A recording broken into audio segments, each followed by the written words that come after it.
Hi everyone, it's Carrie here for the Clarington Public Library. Thank you for joining us to do our Teen STEAM video. What a day, and you joined us on a great one because we're going to make ice cream. Make your own ice cream in a bag, and it's done really, really quick. But before we get started, here's a list of the materials you'll need. You'll need some measuring cups and spoons, oven mitts or a towel, a timer or clock, and now here's the math. You will need 1 tablespoon of granulated sugar, a half a cup of half and half cream. Milk can work as well, but cream works better. 1/4 teaspoon of vanilla extract, 4 cups ice cubes, half a cup of salt, a Ziploc bag, small size, sandwich size, and a large size Ziploc bag as well. Great. Now that we have everything, make sure you get everything laid out before we get started. If you haven't yet, pause the video and take a moment to get it ready. We'll wait.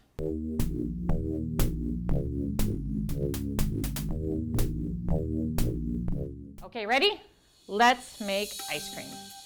First, you're going to take your small Ziploc bag.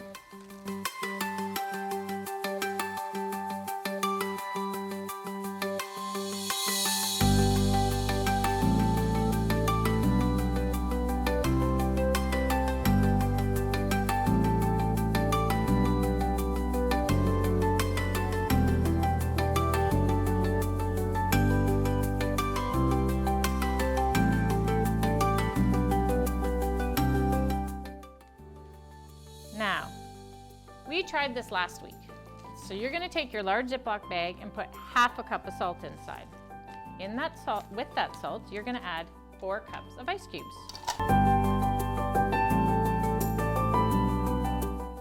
Then you're going to take your small bag, nice and tight, and put it inside the large bag and zip that nice and tight. Now we're going to try something different this week too.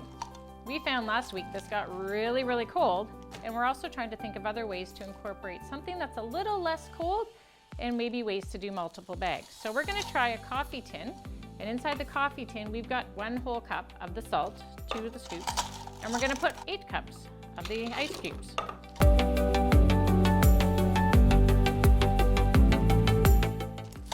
And we're going to add 2 of these little bags.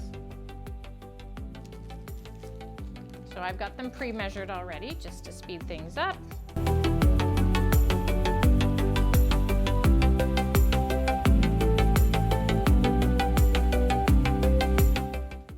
My colleague Amy's going to try to do it without salt. We're going to put 4 cups of the ice cubes in Amy's bag. So let's get shaking. We're going to shake them for about 5 minutes.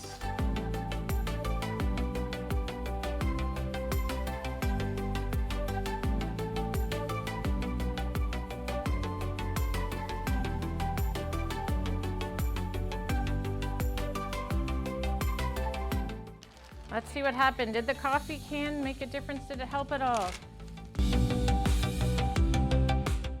Don't think it could get enough salt from the bottom. I think the salt's still the bottom.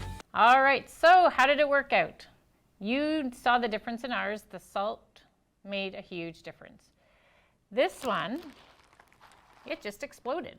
So, little note for the future, perhaps try using the freezer bags and shaking it quite gently.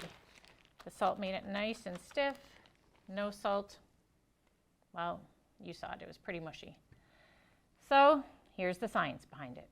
It's chemistry, to be precise. With the help of worldsofchemicals.com, here's our explanation. And if you've seen our cold pack video or fishing for ice cubes, you'd remember that the salt decreases the temperature of the ice cubes, bringing the temperature below freezing, which is called freezing point depression. It changed the state of the cream mixture from a liquid to a solid. So why does this happen? When you're making ice cream, the temperature around the ice cream mixture needs to be lower than 0 degrees Celsius, 32 degrees Fahrenheit, if you want the mixture to freeze. Salt mixed with ice creates a brine that has a temperature lower than 32 degrees Fahrenheit, or 0 degrees Celsius. When you add the salt to the ice water, you lower the melting temperature of the ice down to approximately -17 Celsius, or 0 degrees Fahrenheit. The brine is so cold that it easily freezes the ice cream mixture. And you would notice this on your hands because the containers are quite cold. All right, now what I'm wondering is, can you double the mixture? Or what happens when you add, say, chocolate syrup or strawberry? Why don't you try adding different flavors? Does it change the consistency? Give it a try. Does it work? Let us know by sharing your results. Tag us at Keep Calm and Steam On.